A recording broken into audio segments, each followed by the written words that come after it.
We give you thanks and lift our praise to you.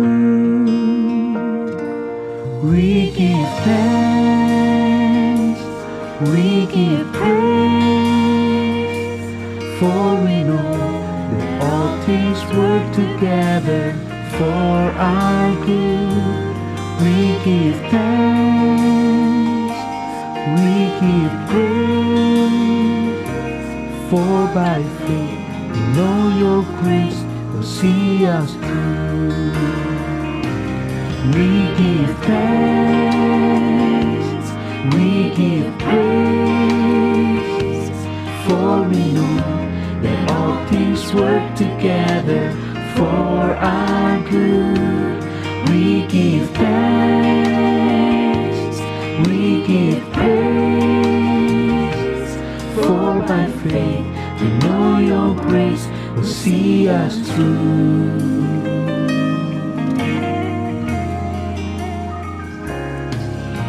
For all those things that we don't understand, we come by faith and place them in your hand.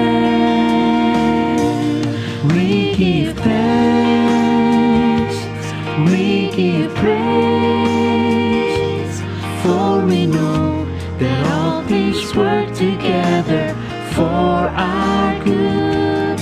We give thanks, we give praise, for by faith we know your grace will see us through.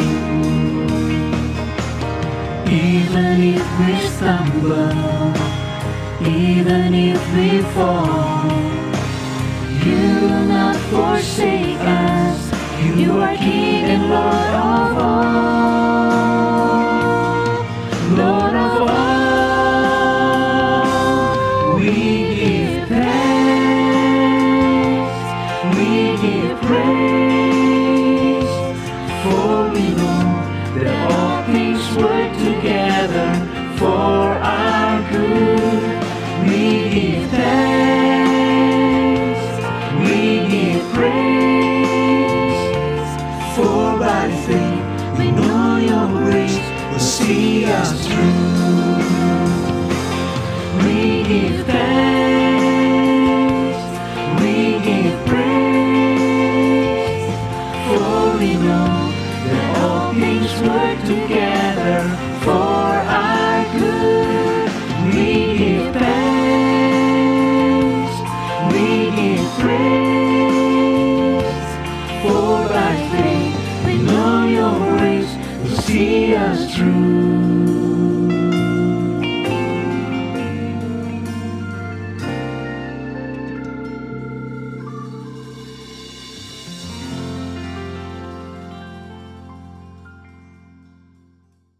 Selamat datang di rumah kita, tempat kita bicara fakta, cerita, dan logika.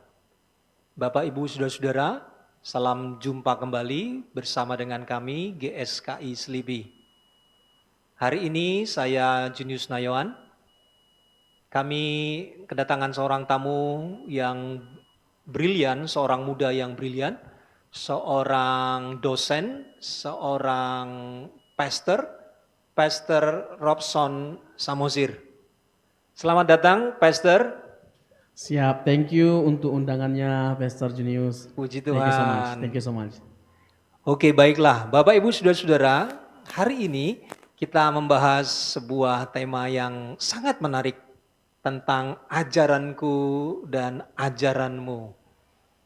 Bapak, Ibu, Saudara-saudara, ajaranku dan ajaranmu menunjukkan ada pengajaran yang lebih dari satu.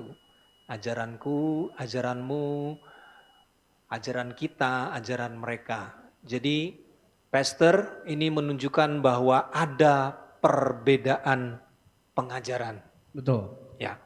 Jadi Alkitabnya satu, pengajarannya Banyak sekali, denominasi gereja banyak. Kenapa bisa begitu, Pastor? Nah gini, memang kita nggak bisa memungkiri bahwa perbedaan itu adalah sesuatu yang tidak bisa ditiadakan. Perbedaan itu adalah sebuah keniscayaan. Nah, pergumulan kita sebenarnya adalah bukan bagaimana kita menyatukan perbedaan yang ada. Karena pandangan tidak bisa menjadi satu. Setiap gereja punya cara pandang yang berbeda-beda terhadap sebuah ajaran. Contoh masalah eskatologi tentang akhir zaman. Ada beragam pandangan terkait dengan ini. Bisa jadi tergantung pandangan kita itu tergantung di denominasi mana kita bernaung. Ya, pandangan kita bergantung pada denominasi gereja kita. Jadi ini adalah sebuah keniscayaan, semua perbedaan yang ada. Nah, pergumulan kita sebenarnya sekali lagi bukan bagaimana kita membuat menjadi satu pandangan, satu ajaran. Itu sebuah kemustahilan, tidak bisa dilakukan. Dan maaf kalau saya menegaskan hal ini, perbedaan itu bukan baru-baru ini saja, dari dulu sudah ada. Dari dulu ya? Iya, sudah ada perbedaan ajaran atau pandangan terhadap sebuah doktrin atau teologi ya. Nah, kita harus dengan logo, dengan rendah hati menerima semua perbedaan yang ada. Begitu Pak Jenius. Jadi pada akhirnya kita harus legowo. Iya. Artinya terbuka, menerima bahwa faktanya perbedaan itu ada. Kan dengan kita menerima orang lain yang berbeda dengan kita kan bukan berarti kita menganut ajarannya. Menerima ini kan dalam konteks bahwa kita ini kan sesama anak Tuhan, sesama orang Kristen. Masa kita jadi tidak bisa bersama hanya karena kita punya pandangan yang berbeda, hanya karena kita punya ajaran yang berbeda? Spirit apa yang kita bawa ini? Kalau kita punya sikap seperti ini, sama sekali itu tidak boleh. Dan itu yang justru berbahaya. Begitu.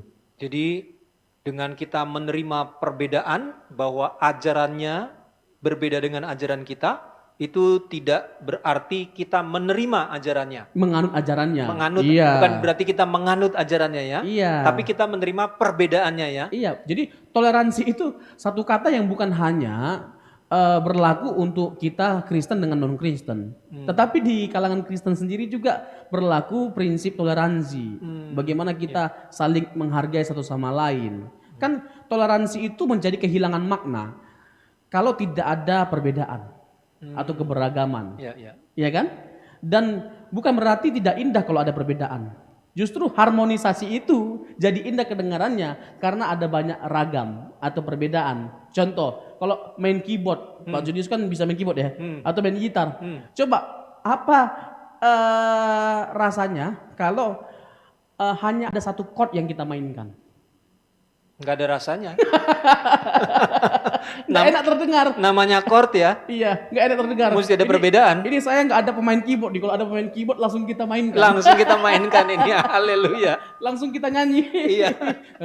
Amazing Grace. Haleluya. Mantap ini. Nantikan kami di acara-acara selanjutnya. Nah, jadi enak kedengarannya ketika mulai banyak chord-chord yang dimainkan. Iya. Aduh, harmonisasinya dapat. Pecah suara. Jadi salah besar kalau kita menganggap kita jadi tidak bisa bersama atau damai sejahtera kalau tidak ada perbedaan. Iya. Jadi perbedaan itu tidak boleh mengganggu damai sejahtera kita. Justru kita sebagai anak Tuhan harus lebih bisa menyikapi perbedaan. Itu bukti dari bahwa kita adalah anak-anak Tuhan. Masa anak-anak Tuhan tidak bisa merangkul orang yang berbeda dengan kita? Jadi perbedaan itu tidak bisa dihilangkan ya. Tidak bisa, itu tidak sebuah bisa keniscayaan. dihilangkan. Yang bisa kita lakukan adalah bersikap dengan benar terhadap perbedaan itu. Iya. Jadi kira-kira bisa tidak ditegaskan sekali lagi. Sikap yang benar itu seperti apa sebenarnya? Tapi bukan berarti kita jadi kompromi terhadap ajaran yang salah. Itu dia. Tapi kalaupun kita menemukan ada ajaran yang salah, mari kita dengan benar menyikapi setiap ajaran yang kita pandang salah. Dengan kita sopan santun, beretika dalam menyatakan kesalahan dari sebuah ajaran atau dari seseorang. Jangan sampai kita menghina, menghancurkan, menjelek-jelekkan atau memburukkan pribadi dari orang yang berbeda ajaran dengan kita. Ya, itu juga perlu. Itu sangat-sangat penting. Sangat-sangat penting. Iya, bukan hanya penting, sangat penting. Sangat penting. Iya. Jadi dogmatika harus disertai dengan etika, begitu ya. Waduh, ini kalimatnya sama seperti kalimat Yakobus, iman tanpa perbuatan. Iman tanpa Ini perbuatan. bahasa kerennya, bahasa milenial. Dogmatika tanpa etika, itu betul sekali, nol, Nah, kosong, nggak ada artinya. kosong. Iya, jadi ya maaf katalah, bukan bermaksud untuk menghakimi siapapun atau secara khusus orang-orang yang sekolah teologi atau para teolog. Tapi mari kita sama-sama bergumul, tanpa terkecuali termasuk kita nih, Betul, Pastor. kita. Kita kan juga belajar teologi ya. Ya. Jangan sampai kita hanya berpuas diri, ya, hanya karena kita sudah menguasai banyak sekali teori atau ilmu, ya kan, tahu eksegesis, tahu gramatikal, tahu teologi PL, tahu teologi PB, tahu tafsiran dan lain sebagainya macam, yang menguasai bahasa Yunani, bahasa Ibrani. Semuanya itu nggak menyelamatkan. Tidak ada yang salah dengan kita pelajari semuanya itu. Harus sedalam mungkin, setinggi-tingginya kita belajar. Ya, meraih ilmu, meraih pendidikan setinggi-tingginya. Tetapi yang paling penting adalah ini, apakah kita menggumuli semua kebenaran yang kita kuasai secara intelektual? Itu masalahnya. Dan itu yang harus kita buktikan lewat hidup kita. Jadi hidup kita lah yang pada akhirnya menjadi verifikasi. Ya kan? Pembuktiannya lewat hidup kita. Apakah semua kebenaran yang kita percakapkan terbuktikan, terverifikasi lewat hidup kita. Nah, itu iman tanpa perbuatan pada hakikatnya mati. Jadi jangan hanya sekedar kita euforia atau radikal dalam hal menyatakan atau menyuarakan kebenaran. Sementara pada praktek hidup kita nggak sekeras itu. Sekeras pada waktu kita menyuarakan kebenaran, menyampaikan kebenaran. Harusnya tidak kalah keras. Ya, supaya kita nggak NATO. No action talk only. Iya, maaf kalau bahasa Jakartanya maaf. Hanya ngebacot doang. Ya kan, kita tajam dalam berdiskusi tapi tumpul dalam bertindak. Seharusnya dua-duanya jago. Jago berdiskusi juga jago dalam mengaplikasikan kebenaran. Iya, kan gak sedikit orang yang hanya jago dalam mendiskusikan firman Tuhan. Semua ayat dihafal. Dan saya kasih tahu. Kalau dalam hal menghafal ayat, setan lebih jago daripada kita. Apa yang membedakan kita dengan setan? Mengaplikasikan kebenaran firman Tuhan. Itu yang membuat kita beda dengan setan. Tunduk dan taat terhadap firman Tuhan. Ini kita mesti berhati-hati ya. Setan juga menghafal ayat ya. Ya seperti ini kan, kita ini kan menyampaikan ini kan gampang sekali nih ya. Iya. Dalam tanda petik ya, bukannya mau apa ini. Keren lah ya kan. Tapi kan pada prakteknya kan gak mudah kita lakukan. Betul. Termasuk kita tanpa terkecuali. Bahkan kita sendiri yang pertama-tama yang harus menggumuli ini. Karena ini bukan main-main kita menyampaikan ini. Penuh semangat lagi kita menyampaikan. Kalau sampai, maaf terlaknat kita. Kalau sampai kita hanya jago ngebacot doang. Iya. Begitu Pastor. Ya, jadi sikap kita adalah kita menjaga etika kita dengan baik Ya. agar kita tidak terjebak di dalam kesalahan ya. Ya. Setelah kita belajar sedalam-dalamnya, Ya. pencapaian ilmu setinggi-tingginya, Ya. justru kita melupakan perilaku kita. Kita merasa lebih hebat, Ya. lalu kita tidak menganggap orang lain lebih rendah, akhirnya kita jatuh ke dalam dosa kesombongan, begitu ya? Ya, itu bahaya. Jadi dogmatika tanpa etika itu kosong. Sia-sia. Ya. Jadi sekarang bagaimana sebenarnya kita melihat mengapa kita harus mendalami? Berarti ada kesan doktrin itu dalam, dan kalau sesuatu yang dalam misalnya lautan kan tidak semua orang bisa berenang di tempat yang dalam. Karena itu butuh skill, sesuatu yang susah, ya kan? Seseorang mesti terlatih ya, nggak semua orang bisa berenang itu, tidak semua orang yang bisa berenang di kolam renang itu bisa berenang di lautan. Ya. Karena kondisi berbeda ya, mesti orang yang betul-betul sudah terampil. Jadi kalau kita mendalami sebuah pengajaran, artinya kesannya sebuah pengajaran itu sulit. Ini analogi Pak Junius bagus sekali nih terkait dengan orang berenang dalam apa segala macam. Iya. Sulit, sukar, Iya. kan nggak semua orang bisa. Tetapi tidak ada orang yang tidak bisa kalau mau belajar. Sulit, sama seperti mempraktekkan atau menghidupi kehidupan Tuhan Yesus. Sulit, tapi kita nggak punya pilihan lain. Itulah harga yang harus kita bayar ketika kita memilih untuk mengikut Yesus. You must be like Christ. Kamu harus menjadi serupa dengan Kristus. 1 Yohanes 2 ayat 6. Barang siapa yang mengaku mengenal Dia, ia wajib hidup sama seperti Kristus hidup. Sulit itu. Bahkan ada orang yang mencoba untuk menolak kebenaran ini. Mana mungkin kita bisa seperti Yesus loh. Alkitab yang ngomong terlepas dari sukar bagi kita untuk memperjuangkan kehidupan Tuhan Yesus dalam kehidupan kita, mengenakannya. Tapi kebenaran itu disampaikan oleh firman Tuhan. Dan itu kita gak bisa kompromikan, tolerir. Gak bisa. Kita harus menerimanya dan mengaminkannya dan memperjuangkannya. Berjuanglah semaksimal mungkin. Walaupun mungkin hasilnya memang kita tidak didapati seperti Yesus. Tetapi tidak bisa, tidak Yesus yang menjadi teladan kita, role model kita. Harus Yesus yang menjadi teladan kita. Jadi pribadi yang benar-benar tanpa cacat celah itulah yang harusnya kita jadikan sebagai contoh. Dan tidak ada pribadi lain yang seperti itu selain Tuhan Yesus. Dan menjadi Kristen artinya to be like Christ. Bagaimana kita menjadi seperti Tuhan Yesus. Berarti maksud dari Pastor Robson adalah belajar doktrin tidak boleh dilepaskan dari to be like Christ. Apakah seperti itu? Harus. Jadi kan banyak nih perbedaan. Ajaranku, ajaranmu. Banyak sekali perbedaan. Iya. Tapi satu hal ini harus kita miliki. Semuanya itu harus mengarah kepada ini yang menjadi satu-satunya tujuan kita. Udahlah, mungkin sampai Tuhan Yesus datang kali kedua pun enggak mungkin enggak akan ketemu kita. Dan udahlah, enggak usah terlalu dipersoalkan. Enggak akan pernah sama kita. Ajarannya. Protestan tetap Protestan, Reform tetap Reform, Baptis tetap Baptis, Pentakosta tetap Pentakosta, karismatik tetap karismatik. Udahlah. Sekarang perjuangan kita adalah bagaimana dalam setiap perbedaan kita didapati semakin mencintai Tuhan, semakin menjadi serupa dengan Kristus. Ini sebenarnya yang paling utama, yang paling pokok kita gumuli dari semuanya.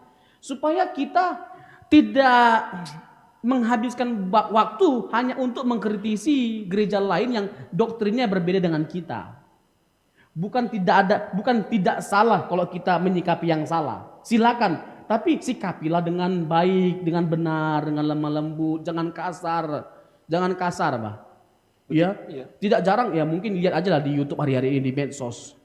Kekristenan itu justru jadi buruk citranya. Justru karena hamba Tuhan, kata-kata hamba Tuhan, perilaku hamba Tuhan yang saling menjelekkan satu sama lain, menghina-hina satu sama lain. Nah, ini kan sesuatu yang memilukan sebenarnya, Pastor. Sesuatu yang menyedihkan sebenarnya. Nah, bagaimana kita semua didapati menjadi semakin serupa dengan Kristus? Sudahlah, Anda memandang A yang benar, silakan. B yang benar, silakan. Tetapi jangan kita tidak berjuang menjadi seperti Tuhan Yesus. Harus sama-sama berjuang. Jangan kita, juga ini perlu kita tekankan, jangan kita tidak suka dengan doktrin. Sesukar apapun doktrin, kita harus tetap belajar doktrin. Karena tidak mungkin kita bisa mengenal Allah tanpa kita belajar doktrin yang benar. Ini ya, bohong, maaf kalau saya menggunakan kalimat ini. Bohong, omong kosong kalau seseorang mengatakan bahwa dia haus akan Tuhan, mau lebih dalam lagi mengenal Tuhan tanpa dia mau belajar doktrin. Tidak bisa. Sesukar apapun harus kita bayar harganya.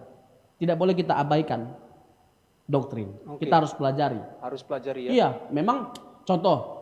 Doktrin yang paling dianggap sukar dalam kekristenan adalah itu Tritunggal, contoh Tritunggal. Ya. Tetapi kita nggak belajar Tritunggal, doktrin Tritunggal, karena esensi kekristenan itu Tritunggal. You deny the Trinity, you deny the Christianity. Kamu menyangkal kekristenan dengan kamu menyangkal Tritunggal, karena esensi dari kitab itu Tritunggal, dari Kejadian sampai Wahyu, dimulai dari Kejadian, Injil, esensinya Tritunggal. Bagaimana Bapa mengutus anak, anak mengutus Roh Kudus. Apapun formulasi kita tentang Tritunggal, silakan. Tetapi kita nggak bisa menyangkali kebenaran dari Tritunggal. Kita nggak bisa nggak mempelajarinya. Karena apa? Karena ini adalah substansial sekali, keyakinan yang fundamental dalam konteks kekristenan. Jadi tidak boleh hanya karena alasan sukar lalu kita menghindari doktrin. Jangan sampai suatu waktu kita diserang orang iman kita terkait dengan doktrin, ya. Lalu kita menjadi murtad. Lalu kita meninggalkan iman, lalu bilang bahwa iman Kristen itu, doktrin Kristen nggak bisa dipertanggungjawabkan. Bukan nggak bisa dipertanggungjawabkan, kamu yang nggak mau belajar. Kita jadi agak emosi nih. Kamu yang nggak mau belajar. Contoh nih ya, kita ditanya nih sama orang lain, dan ini pertanyaan yang klasik ini. Ya. Orang Kristen mempertuhankan Yesus. Hmm. Orang Kristen menyembah Yesus Tuhan karena konsili Nisea Hmm. yang membuat Yesus jadi Tuhan, dari manusia jadi Tuhan. Nah, sebenarnya kan pertanyaan-pertanyaan ini gampang sekali untuk dijawab. Orang-orang seperti ini kan adalah orang-orang yang tidak belajar sejarah doktrin, dan tidak belajar sejarah konsili.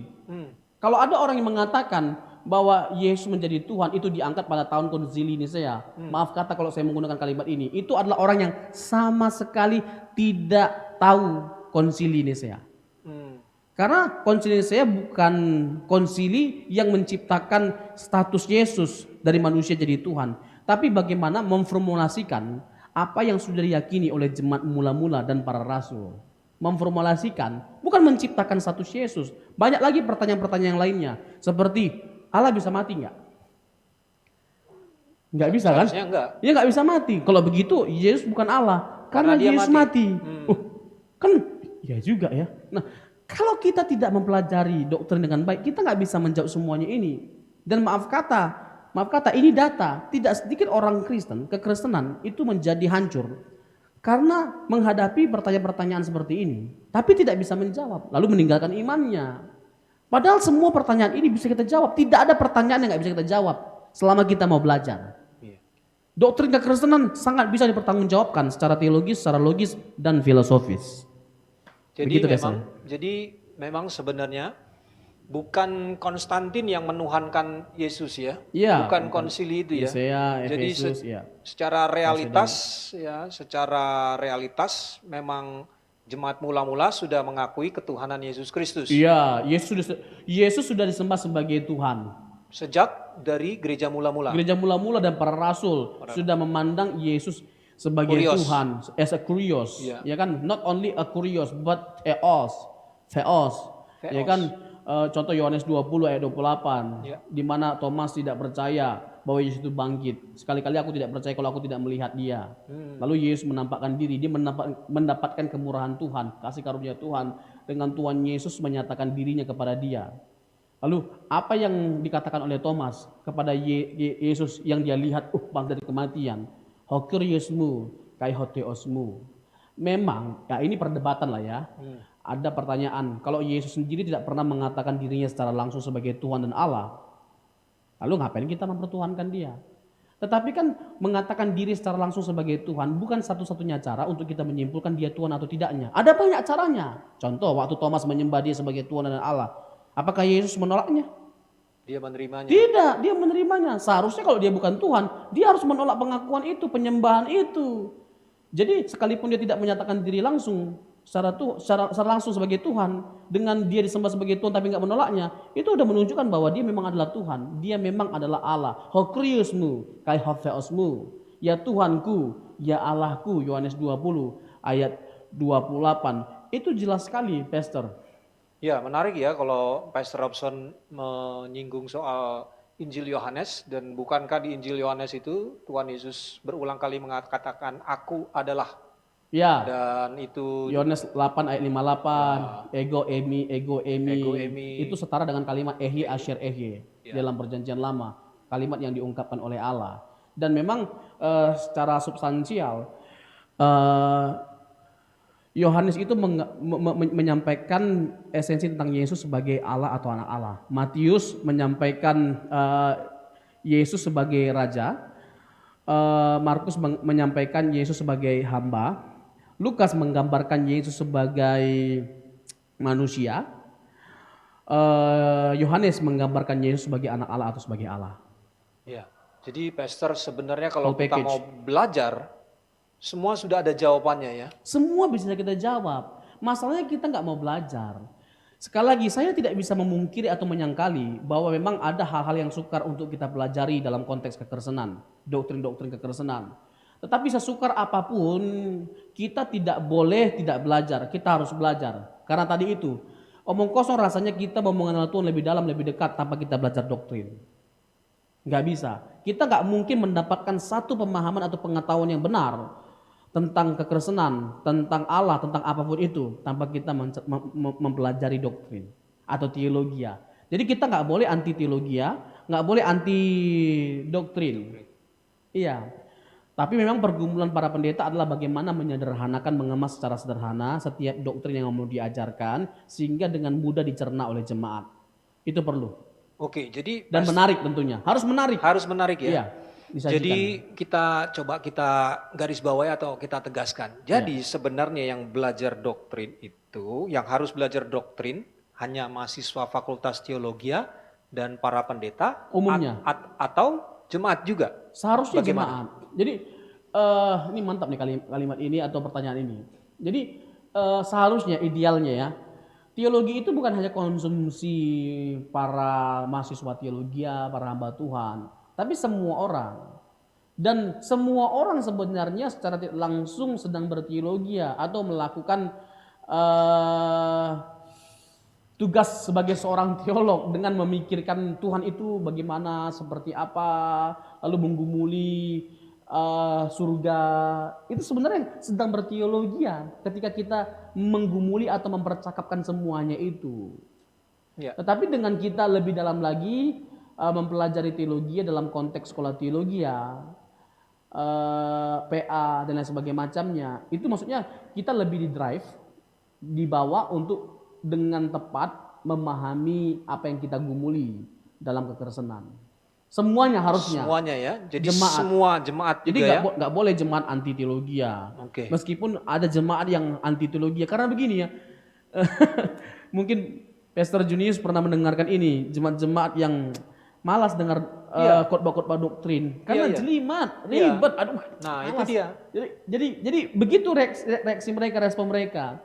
Memang banyak faktor penentu orang jadi nggak suka. Sebenarnya bukan karena doktrinnya, tapi mungkin pendetanya yang tidak menggunakan kalimat-kalimat yang sederhana. Memang ada pendeta-pendeta seperti itu, apalagi kalau sudah berlatar belakang teologi sampai doktor ya kan, dia ingin menunjukkan kedoktorannya dengan bahasa-bahasa yang sulit ya kan. Iya, iya. Kan kesannya tuh Jadi kelihatan pintar deh, kaum intelektual. Iya. Padahal seorang yang pintar itu adalah seorang yang mampu menyederhanakan hal yang sukar. Nah, ini menarik ini. Iya, menyederhanakan hal yang sukar, bukan mensukarkan hal yang sederhana. Karena biasanya yang diterima begitu kan. Iya. Makin sulit bahasanya, wah makin pintar kelihatannya kan begitu. Padahal Ya? kita sedang berhadapan dengan jemaat, wah. Jadi bagaimana kan goal kita seharusnya ketika khotbah. Iya. Makanya ada istilah eksposisi. Itu kan terkait dengan bagaimana kita mengemas apa yang kita sudah eksegesis dengan kalimat-kalimat atau analogi yang sederhana. Itu namanya eksposisi. Ya kan? Eksposisi adalah wujud dari eksegesis. Eksegesis dulu baru kita mengeksposisi. Kita menyampaikan kebenaran dengan bahasa yang mudah, kalimat yang reflektif, applicable, dapat diaplikasikan. Nah, jangan sampai pendeta tidak menggumuli hal ini ketika dia hendak menyampaikan sesuatu yang berbau doktrinal. Jadi memang Supaya jemaat tidak antipati. ya supaya jemaat tidak antipati. Ya. Jadi memang doktrin itu sulit ya. Kira-kira seperti itu ya, Pastor ya. Jadi jangan sampai pendeta, mungkin saya tambah dikit ya, Pastor ya. Jangan sampai pendeta berpuas diri hanya menyampaikan kebenaran hal-hal yang terkait dengan uang, kekayaan, kemakmuran, ya kan? Terus tentang hal-hal yang ada di dunia ini. Sementara kan kita hanya sementara tinggal di dunia ini. Kita kekal di sana. Seharusnya bagaimana kita mempersiapkan kehidupan kita untuk kekalan nanti. Karena sementara kita tinggal di dunia ini. Iya. Ya kan, bagaimana kita mempersiapkan diri kita untuk masuk ke dalam kerajaannya, Yerusalem baru, langit baru, bumi baru, seperti apa Tuhan itu, apa yang dia inginkan, apa yang dia kehendaki, apa yang dia sukai. Kita pergumulkan semuanya itu lebih dari apapun. Nah, tadi, jadi jangan hanya sekedar yang kita sampaikan, yang kita khotbahkan, 3 langkah menuju sukses, 5 langkah hidup berkelimpahan. Sampaikanlah, meskipun memang bukan hanya jemaat, kita pun sebagai hamba Tuhan mungkin sama-sama juga bergumul untuk menyampaikan doktrin atau memahami doktrin. Tapi gak bisa tidak, harus disampaikan. Oke, kita harus menyampaikan itu ya. Iya. Jadi waktu kita menyampaikan, bagaimana cara kita menyampaikan kepada jemaat sebuah doktrin yang rumit itu Ya, menjadi sesuatu yang bisa diterima. betul, Jadi betul. sesuatu yang masuk akal, sederhana, bisa diterima oleh jemaat. Betul, Pastor. Kira-kira seperti apa caranya? Eh tadi ya, mungkin saya ulangi lagi. Pendeta pun pada akhirnya tidak bisa tidak belajar doktrin. Hmm, Tidak bisa tidak belajar. Seorang pendeta yang tidak mau belajar jangan mengajar. Ini rumusannya. ya. Ini idealnya. Rumusannya adalah Ya, pendeta yang tidak mau belajar jangan mengajar. Kalau nggak salah ini kalimat yang disampaikan oleh pendeta kita, Pak Franky Chong. ya, Pendeta yang nggak mau belajar jangan mengajar. Ini kalimat bagus, Ya. bagus sekali. Karena kalau kita mengajar, jadi nggak heran banyak sekali pengajaran yang ngaco. Itu karena nggak belajar para pendeta. jadi sebenarnya segala sesuatu yang sulit itu menjadi mudah kalau kita mau Belajar. belajar. Iya, sesukar apapun sesuatu dimulai dari pendeta. Jadi jemaat bagaimana mau menyukai doktrin yang dianggap sukar? Kalau Sementara pendetanya sendiri sementara ya pendetanya tidak belajar untuk menyukai doktrin sekalipun itu sukar. Harus dipelajari. Jadi pendetanya dulu. Nah, banyak sekarang kan cara-cara kita untuk mempelajari, memudahkan kita untuk mempelajari doktrin. Ya kan kita terbantukan sekali dengan kemajuan teknologi, Ya. internet. Ya kan kita bisa mengakses lewat Google, kita bisa mengakses YouTube, menyaksikan para pendeta, hamba-hamba Tuhan yang memang kompatibel ya, yang qualified dalam mempercakapkan doktrin-doktrin Kristen, yang memiliki pengetahuan yang baik, benar, terus berkompetensi ya dalam hal mengajarkan kebenaran. Nah, kita belajar dari semuanya. Ya, jadi sangat terbantukan. Lalu buku-buku banyak kok, buku-buku yang bisa kita beli. Ya, pertama ya buku Bapak Gembala kita. ya, Iya, beliau kan berapa bukunya? Sudah ada 100. Jadi 100 ada, hampir semua hal tentang kekristenan sudah dibahas oleh beliau. Hampir semua, ada 100 buku, bayangkan. Iya. Aduh, sementara saya 1 buku aja udah mau mati buatnya. Tapi kita tahu lah beliau kan seorang yang pembelajar sekali. Iya, sangat produktif sekali. Iya, Ya. bahkan di masa tuanya Iya. sangat produktif sekali. Jadi memang dimulai dari Nah, sorry. Ya. Nah, hamba Tuhan yang seperti itu yang perlu kita teladani. ya, Iya, bukan hanya dalam hal intelektual, tapi juga dalam hal hidup. Beliau benar-benar jadi teladan buat setiap kita. ya, Banyak hal memberikan, iya, banyak hal memberikan wejangan bagaimana kita sebagai hamba Tuhan untuk benar-benar berjuang menjadi seperti Tuhan Yesus. Dan inti teologi dari beliau itu kan bagaimana mengarahkan jemaat untuk menjadi semakin serupa dengan Kristus. Dan seharusnya semua orang, semua gereja harusnya seperti itu. Sekali lagi, kita boleh berbeda dalam banyak hal, tapi dalam satu hal ini kita tidak boleh berbeda. oke, Semua ajaran yang kita anut harus semakin mengarahkan kita untuk menjadi semakin serupa dengan Kristus, menjadi semakin mengasihi Tuhan. Tidak ada yang lain. iya. Jadi kita hidup di tengah-tengah perbedaan ya, ajaranku, ajaranmu, dan itu sebuah realitas, sebuah keniscayaan. Ya, Dan tadi seperti sudah disinggung Pastor Robson di awal, ada memang pada akhirnya kita harus menerima itu. ya betul. Ya kaum Injili, ya kaum Reform, Protestan, Protestan, Pentakosta, karismatik, Ya. ya semua ada. Ya, Dan itu kita anggap sebagai titik berangkat ya. iya betul. Tujuannya satu, Ya, titik berangkatnya banyak, tujuannya satu. untuk menjadi serupa. Nah, tujuannya apa?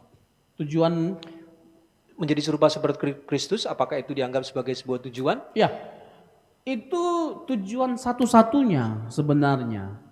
Ya kan tadi kan saya menyebutkan beberapa ayat seperti 1 Yohanes 2 ayat 6, Matius 5 ayat 48, 1 Petrus 2 ayat 21, 1 Petrus 1 Petrus 1 ayat 16 dan 17, kuduslah kamu sebab aku kudus. Dan masih banyak lagi ayat-ayat bertaburan dalam Alkitab yang menekankan bagaimana supaya kita berjuang untuk menjadi seperti Tuhan Yesus. Tuhan Yesus meninggalkan teladan jejak bagi setiap kita. Jadi kan esensi dari kedatangan Tuhan Yesus itu kan itu, bagaimana supaya kita mengikuti teladan hidupnya. Sebenarnya itu loh. Jadi ketika Yesus datang ke dunia ini, jangan kita terlalu menyederhanakan, mensimplify. Ya udah, Yesus sudah datang menebus aku selamat, lalu keselamatan itu diberikan. Kita harus persoalkan lebih lanjut. Tujuan dari keselamatan itu diberikan apa? Bukan hanya supaya kita masuk surga, itu buah dari keselamatan. Sementara tujuan dari keselamatan adalah how to be like Christ. Untuk itulah dia datang menembus kita dengan jalan menjelma menjadi manusia, supaya dia bisa memberikan teladan hidup seperti apa yang harus kita peragakan, hidup seperti apa yang kita jalani. Itulah alasan mengapa dia menebus kita dengan jalan menjelma menjadi manusia, supaya bukan hanya sekedar hubungan kita kembali dipulihkan oleh Tuhan lewat kematiannya, tetapi kita bisa mendapatkan satu pola hidup seperti apa yang sebenarnya dikehendaki oleh Bapa, yaitu seperti Yesus. Matius 5:48, you must be perfect. You must be perfect like my Father is perfect in the heaven. Kamu harus menjadi sempurna sama seperti Bapakku sempurna di surga. Kita nggak pernah melihat kehidupan Bapa. Yang terlihat itu adalah kehidupan Yesus. Jadi menjadi sempurna seperti Bapa itu sama dengan menjadi sempurna seperti Tuhan Yesus. Karena hidup Yesus yang kita lihat. Hidup Yesus yang kita lihat. Nah, lalu selanjutnya, siapa yang seharusnya pertama-tama berjuang untuk menjadi seperti Tuhan Yesus? Pendeta, gembala, para hamba Tuhan, para pelayan Tuhan. Mereka lah, supaya mereka adalah orang-orang yang dapat dilihat oleh jemaat. Orang-orang yang terlihat. Nah, kalau pendeta sudah nggak menjadi contoh, bagaimana nasib jemaat? Nah, jadi sekali lagi, menjadi serupa dengan Tuhan Yesus. Itu yang menjadi tujuan kita satu-satunya. Makanya anak Allah menjelma menjadi manusia, supaya kita manusia bisa menjadi anak-anak Allah. Jadi anak Allah menjelma menjadi manusia supaya kita manusia bisa menjadi anak-anak Allah. Jadi tidak boleh lagi kita mengatakan bahwa aku nggak bisa menjadi anak Allah. Karena anak Allah telah menjelma menjadi manusia. Dan dalam keadaan dia sebagai manusia, ia telah disamakan dalam segala hal. Ibrani 2 ayat 17. Disamakan dalam segala hal dengan manusia, supaya kita manusia bisa disamakan dalam segala hal dengan Yesus dalam kemanusiaannya, di mana dia tunduk di mana dia tunduk sepenuhnya, taat sepenuhnya kepada Bapa. Begitu. Jadi kita melihat bahwa doktrin itu tidak bisa dilepaskan dari how to be like Christ. Ya. Esensi dari doktrin harusnya itu, Pastor. Harusnya itu. Jadi supaya apa ya? Supaya menghindarkan kita dari kesombongan. Doktrin aku paling hebat. Enggak ada kebanggaan dengan kita punya doktrin yang hebat bagaimana, tidak ada sedikit pun celahnya, enggak ada kebanggaan sedikit pun. Iya, tidak ada kelemahan dari doktrin saya, tidak ada kekurangan dari doktrin saya. Doktrin saya number one, yang terbaik. Enggak ada kebanggaan seharusnya sedikit pun di situ. Bukan di situ letak kebanggaan kita. Kebanggaan kita dalam tanda petik ini ya adalah bagaimana ketika kita semakin menjadi berubah karena sesuatu yang kita pandang benar. Berubah nggak kita dengan pandangan itu? Gitu loh. Nah, kalau kita menjadi semakin jahat, menjadi semakin mudahnya menghakimi orang lain dengan pandangan itu, berarti kita harus pertanyakan ada yang salah dengan apa yang kita yakini. Gitu. Berarti ajaranmu atau doktrin itu harus bermuara kepada perubahan hidup, ya, semakin seperti Kristus. Ya, semakin serupa dengan Kristus, dan hal itulah yang kita lihat dari kehidupan para rasul, dari penakut menjadi pemberani. Ya. Mereka memang totally different. Ya. Hidup mereka berubah atau jadi berbeda. Jadi ya seperti yang ditampilkan oleh para rasul atau jemaat mula-mula, seperti itulah harusnya hidup kita. Ya. Sangkal diri pikul salib, ya.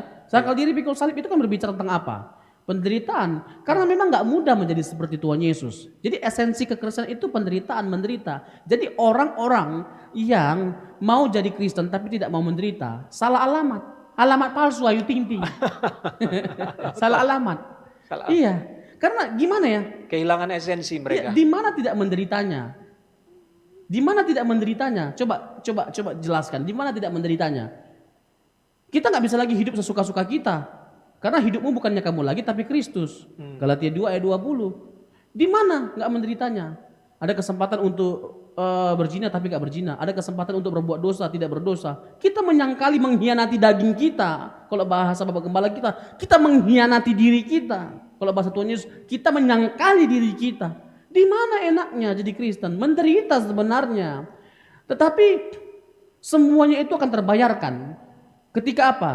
Ketika kita telah dipanggil pulang. Tidak ada kemuliaan, tidak ada keindahan yang lebih besar selain tempat di mana Yesus berada.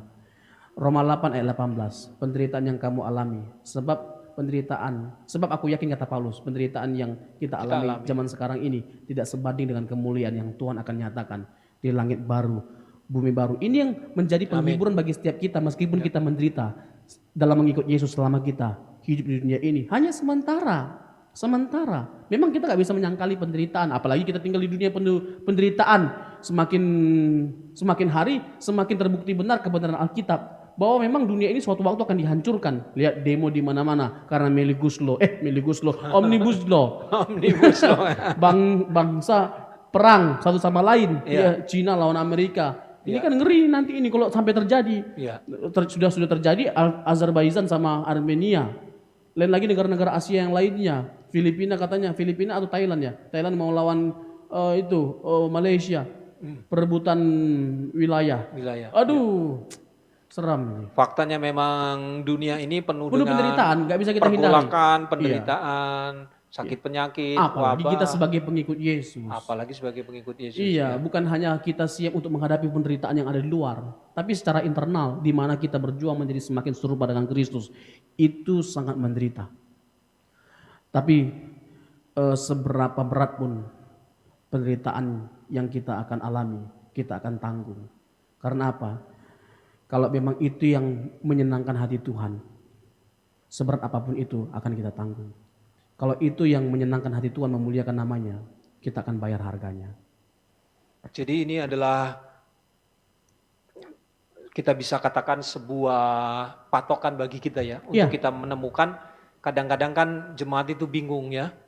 Pendeta A bilang begini, pendeta B bilang begitu, pendeta C dan macam-macam, berbeda-beda dan kadang-kadang itu bertentangan satu sama lain. Nah, kita memberikan arahan kepada bimbingan, kepada jemaat, kepada Bapak Ibu, saudara-saudara sekalian bahwa yang menjadi ukuran sebuah doktrin adalah apakah doktrin itu mengubah seseorang semakin serupa dengan Kristus, mau meneladani salib Kristus, hidup seperti Tuhan Yesus hidup, kira-kira seperti itu ya? Betul. Pastor? Itu tujuan dari kita belajar doktrin. Dan itu harus diingat dan harus diperkarakan seumur hidup kita, lebih dari apapun. Bagaimana kita menjadi semakin serupa dengan Kristus dengan kita semakin dalam belajar atau memahami doktrin.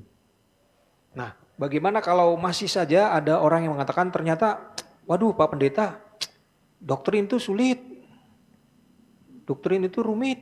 Oh iya, tadi kan saya ada singgung, memang ada jemaat-jemaat yang seperti itu ada. Ada ya. Tapi sekali lagi ya, jangan hanya karena sukar lalu kita menghindari doktrin. Karena nggak bisa, tanpa doktrin kekristenan without doctrinal. Tidak bisa, tidak doktrin nggak bisa. Kita harus belajar doktrin, sesukar apapun itu. Kita harus belajar bayar harga. Sama seperti analogi yang dipakai oleh Pak Junius. Orang yang nggak bisa berenang, ada orang tertentu nggak bisa berenang.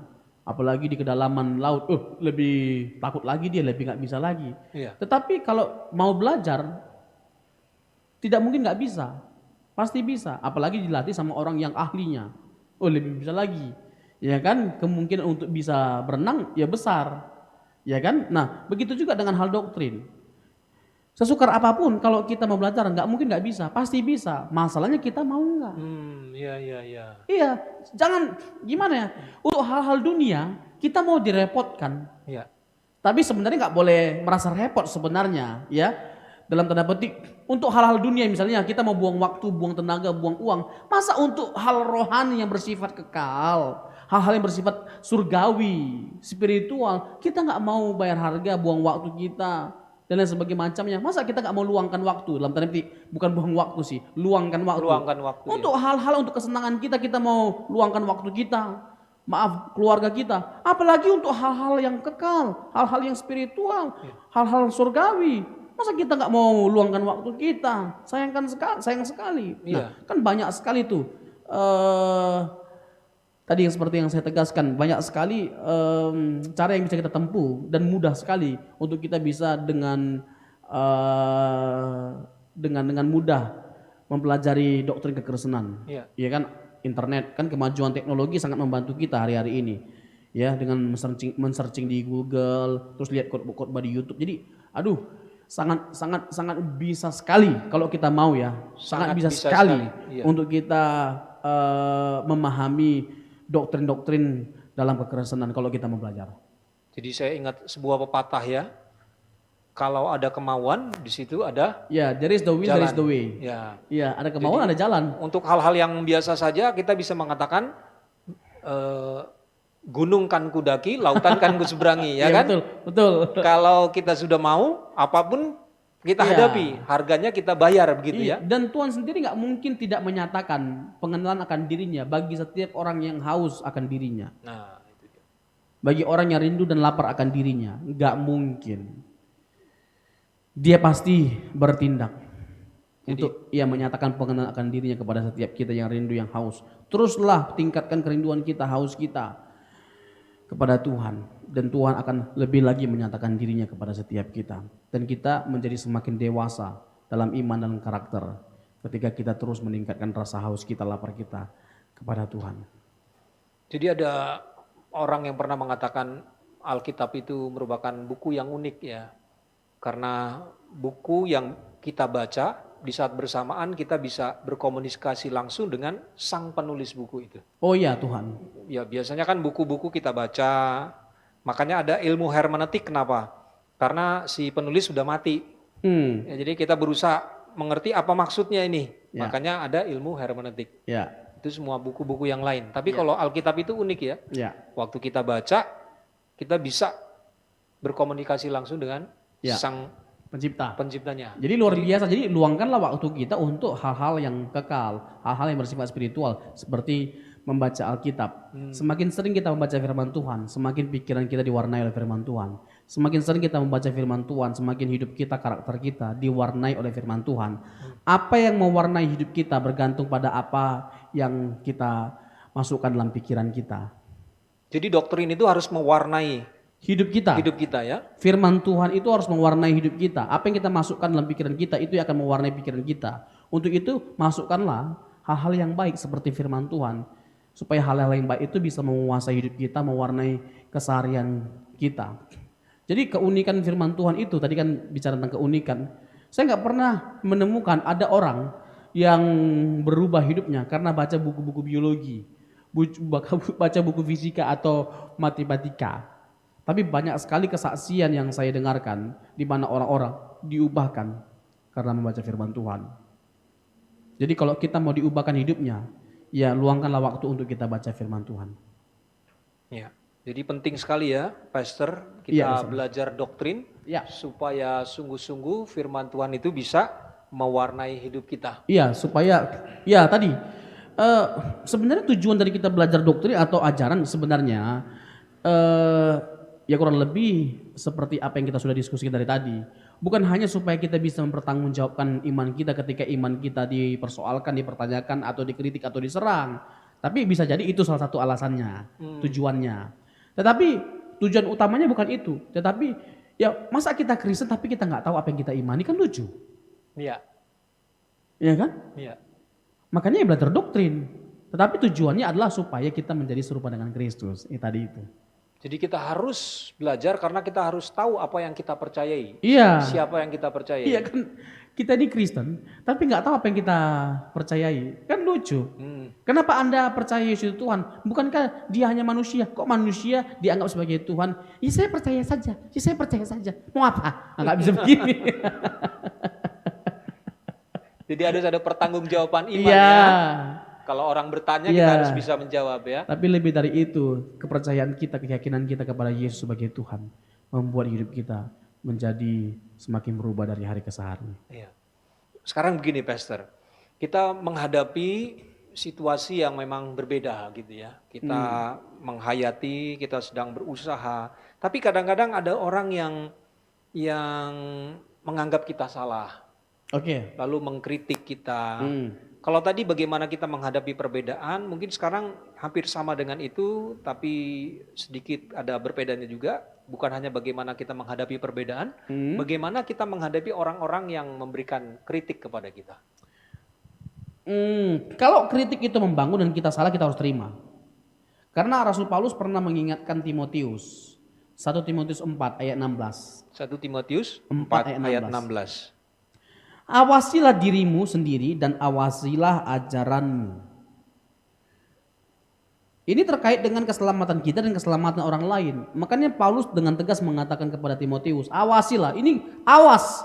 Ini sebuah peringatan keras. Awasi dirimu karena berbahaya sekali. Kalau kita ini sebagai hamba Tuhan yang hanya sekadar jago dalam mempercakapkan kebenaran firman Tuhan, tapi nggak jago dalam hal menunjukkan kebenaran itu lewat hidup kita, mengaplikasikan atau menghidupi kebenaran itu. Jadi awasi dirimu.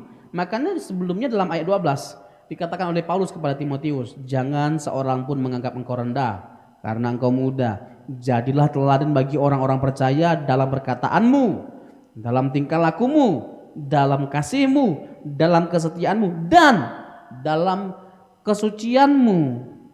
Lengkap ya. Waduh, ini luar biasa sekali masukan Paulus ini. Jadi memang jujur saja nih ya, nggak mudah sebenarnya terima kritikan dari orang sebenarnya kalau kita salah. Ya. Tapi ya dikritik itu salah satu cara untuk kita menjadi semakin lebih baik.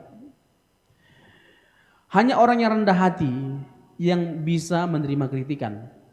Dan orang yang dengan rendah hati bisa menerima kritikan, nggak mungkin nggak dipakai oleh Tuhan.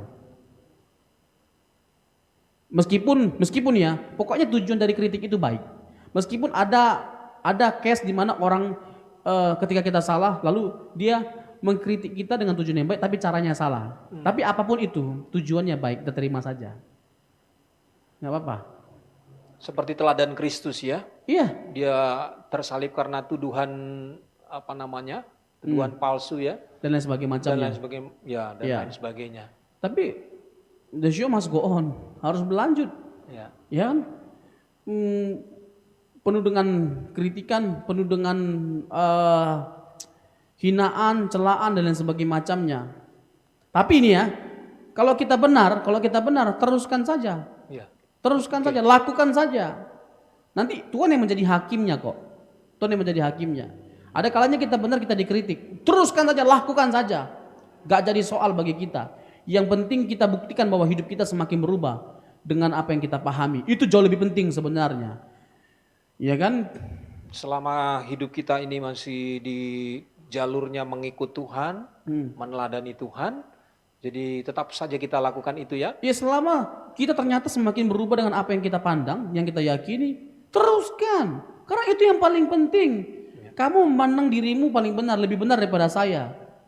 Tapi hidupmu tidak menunjukkan bahwa kamu itu lebih benar daripada saya. Itu kan malu, itu kan menyedihkan. Iya itu.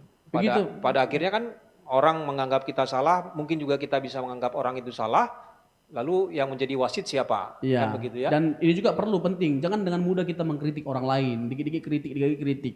Nggak boleh. Kita sendiri pun bukan kita nggak mau siap dikritik, tapi janganlah kita. Mari kita belajar jangan dengan mudahnya kita mengkritik orang lain, ngomongin orang lain, menilai orang lain. Tahan diri kita. Lebih baik kita fokus bagaimana mengawasi diri kita sendiri seperti nasihat Paulus ini ya. Iya, karena memang ya ini udah hukum alam ini, hukum umum lah ini, bahwa orang lebih mudah mengkritik orang lain sebenarnya. Iya. Ya kan, daripada mengkritisi diri sendiri. Iya. Tapi kalau Rasul Paulus bilang awasi dirimu loh. Kritik dirimu sendiri sebelum kita mengkritisi orang lain. Iya. Biasanya kan katanya penonton itu lebih jago daripada pemain bola ya. Iya. Dan kita lebih susah menerima kritikan. Tapi lagi-lagi ya, itu salah satu cara tepat untuk kita bisa menjadi lebih maju, lebih baik dengan kita menerima secara positif, meresponi secara positif setiap kritikan yang ada yang diberikan kepada kita. Dan hanya orang yang rendah hati, ya kan, rendah hati sebenarnya dalam semua aspek sebenarnya. Ya kan, seperti suami kalau salah dikritik istri. Iya, Iya, siapa pengkritik suami terbaik? istrinya. Ya istrinya, siapa lagi? Meskipun mungkin dia telan lidah kalau istri yang ngomong, papi ya. Tapi kan nggak ada istri yang mengkritik suaminya, tujuannya buruk untuk menghancurkan suaminya. Iya. Karena dia peduli makanya dia memberikan masukan Iya, gitu ya. kecuali istri-istri yang sudah, ya lanjutkan sendirilah. Iya. Gitu. Jadi Termasuk juga pendeta yang mungkin ya memang punya niat yang baik, motivasi yang baik, dan pasti kalau dia punya motivasi atau niat yang baik, caranya juga baik ketika menyampaikan suatu kritik kepada temannya ya, atau hamba Tuhan atau pendeta yang lainnya. ya. Ya, Oke. Jadi memang ini menarik sekali ya. Jadi banyak hal yang kita bahas di dalam ajaranku dan ajaranmu ini. ya, Sebuah realitas yang tidak bisa kita hindarkan, sebuah keniscayaan, perbedaan itu ada. Yang penting bagaimana kita bersikap benar menghadapi betul. perbedaan-perbedaan itu. Dan seperti nasihat Paulus, kita mengawasi diri kita sendiri dan dengan itu semoga kita terus terbawa, maksudnya semakin diubahkan menjadi seperti Kristus. Ya. Karena tujuan doktrin kira-kira seperti itu ya, Ya. Pastor. Pastor Robson, bisakah kita memberikan semacam rangkuman atau simpulan bagi pembicaraan kita Ini pada hari ini? cepat sekali waktunya habis, kayak baru mulai. Kayak baru mulai. saya baru mau mulai panas ini. Baru mulai panas ya. Tak terasa sudah mau 1 jam ini ya. Boleh. Siap. Simpulan. Ya, begini.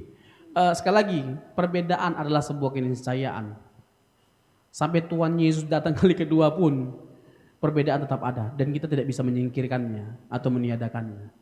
Tetapi bagaimana kita sama-sama berjuang dalam perbedaan yang kita miliki untuk menjadi semakin serupa dengan Yesus. Bagi kamu yang benar, yang paling benar bagi kamu adalah baptis di selam. Tapi pertanyaannya, apakah kamu menjadi semakin serupa dengan kamu dibaptis selam? Persoalkan itu. Dipercik, apakah kamu semakin berubah dengan kamu dibaptis percik? Bagi kamu bahasa roh perlu, apakah kamu menjadi semakin berubah apakah kamu menjadi semakin seperti dengan Tuhan Yesus enggak dengan bahasa roh? Tuh tidak perlu berbahasa roh. Apakah kamu menjadi semakin serupa dengan Kristus enggak dengan tidak berbahasa roh? Perkarakan itu, persoalkan itu.